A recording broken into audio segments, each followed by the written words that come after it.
বন্ধুদের জানাই নমস্কার আর তার সাথে সাথে স্বপ্নাস হোম কিচেনের সবাইকে স্বাগত জানাই। আজকে একটা অন্যরকম রেসিপি নিয়ে চলে এসেছি, যেটা হয়তো একটু আনকমন আর খেতেও কিন্তু খুব সুন্দর। আমরা অনেক সময় সকালে কি বানাবো কিছুতেই ভেবে উঠতে পারি না, তো তার জন্যই আজকে আমার এই রেসিপিটা আনা, খুব সহজভাবে বানানো যায়। আর এই রেসিপিটা হলো কুমড়োর পরোটা। এই পরোটাটা বানানোর জন্য আমি ময়দা ইউজ করব না, আমি আটা দিয়েই পরোটা বানাবো। তবে আপনারা যদি মনে করেন ময়দা দিয়ে বানাবেন তো বানাতে পারেন। এখানে আমি স্বাদ অনুযায়ী লবণ দিয়েছি আর 1 চামচের মতো সাদা তেল দিয়েছি, দিয়ে আটার সাথে এটাকে খুব সুন্দর করে মিশিয়ে নিয়েছি। নিয়ে এবার আমি অল্প অল্প জল দিয়ে কিন্তু একটা ডো বানিয়ে নেব, যেটা খুব একটা শক্ত হবে না আবার খুব পাতলাও হবে না। আটা মানে পরোটার আটা সবসময় একটু নরম ডো হলে খুব ভালো হয়, মানে পুর ভরে বেলতে কিন্তু অনেকটাই সুবিধা হয়। তো আমি সেইভাবে নরম করে বানিয়ে ঢেকে রাখলাম। আর এখানে 500 গ্রামের মতো কুমড়ো নিয়েছি, যেগুলো আমি ভিতরের বীজটা ফেলে দিয়েছি আর কুমড়োর ছালটা ফেলে ভালো করে ধুয়ে নিয়েছি, নিয়ে গ্রেট করে নিয়েছি। তবে এইভাবে দেখুন কুচিয়েও নিতে পারেন, কিন্তু কুচিয়ে নিলে পুর বানাতে একটু টাইম লাগে, গ্রেট করে নিলে খুবই সুবিধা হয়। পুরে দেওয়ার জন্য আমি একটা ভাজা মশলা বানাবো। এখানে 2টো শুকনো লঙ্কা নিয়েছি, 1/2 চা চামচ জিরে নিয়েছি, 1/2 চা চামচ মৌরি আর 10-12টা গোলমরিচ নিয়েছি। নিয়ে এটা ভেজে গুঁড়ো করে নেব। এখানে 1/2 চামচের মতো তেল নিয়েছি আর তার ভিতরে জিরে ফোড়ন দিয়েছি, কালো জিরে। তবে তেলের পরিমাণ খুব অল্প রাখতে হবে। তেল যদি বেশি পড়ে তাহলে কিন্তু পুর লেচির ভিতরে ভরতে অসুবিধা হবে আর বেলতেও অসুবিধা হবে।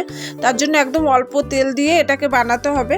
এবার গ্রেট করা কুমড়োগুলো দিয়ে এখানে আমি স্বাদ অনুযায়ী লবণ দিয়েছি, 1/2 চামচের মতো হলুদ দিয়েছি আর যে মশলাটা ভেজে গুঁড়ো করে নিয়েছিলাম সেটা বেশ বড় 1 চামচের মতো দিয়ে দিলাম। দিয়ে ভালো করে মিশিয়ে নেব।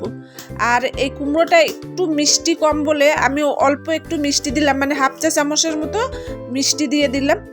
যদি আপনারা যে কুমড়ো ব্যবহার করবেন সেটা যদি মিষ্টি হয় বেশি, তাহলে মিষ্টি দেওয়ার দরকার হবে না। দিয়ে এটা কিন্তু আমি বেশ ভালোভাবে নেড়ে নেব অনেকক্ষণ ধরে, মানে মিনিট খানিক ধরে এটা নেড়ে নেড়ে এটাকে শুকিয়ে নেব। এর ভিতরে যেন জল না থাকে, কারণ কুমড়োর জল থাকলে কুমড়োর ভিতরে যে একটা গন্ধ থাকে সেটা কিন্তু থাকবে আর খেতে খুব একটা ভালো লাগবে না। তাই যতক্ষণ এর ভিতরে জল থাকবে ততক্ষণ কিন্তু এটাকে ভালো করে নেড়ে শুকিয়ে নিতে হবে।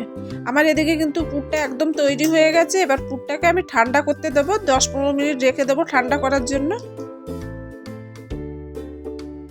কুমড়ো যে সবাই ভালোবাসে সেটা কিন্তু নয়, বিশেষ করে বাড়ির বাচ্চারা।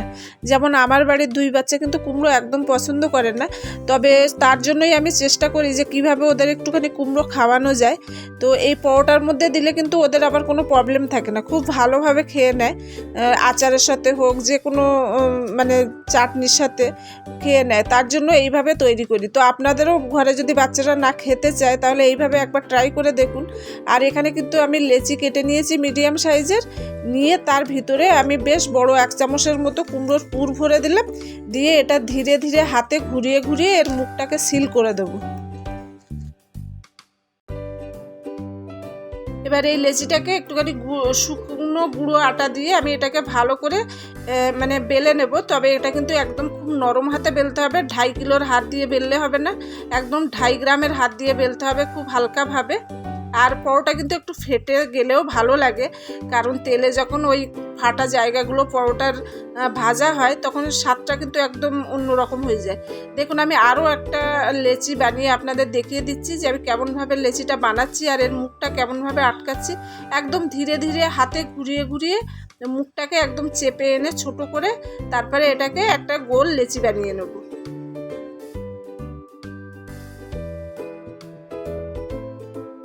এখানে আমি একটা লোহার চাটু বসিয়ে দিয়েছি গ্যাসে। এইবার চাটুটা একটুখানি গরম হলে ওতে হালকা করে আমি সাদা তেল দিয়ে দিলাম। এটা কিন্তু ঘি দিয়েও ভাজা যায়, আর বাচ্চারা খেতে চাইলে যদি যারা বাটার ভালোবাসে তারা কিন্তু বাটার দিয়ে ওটা বানাতে পারে।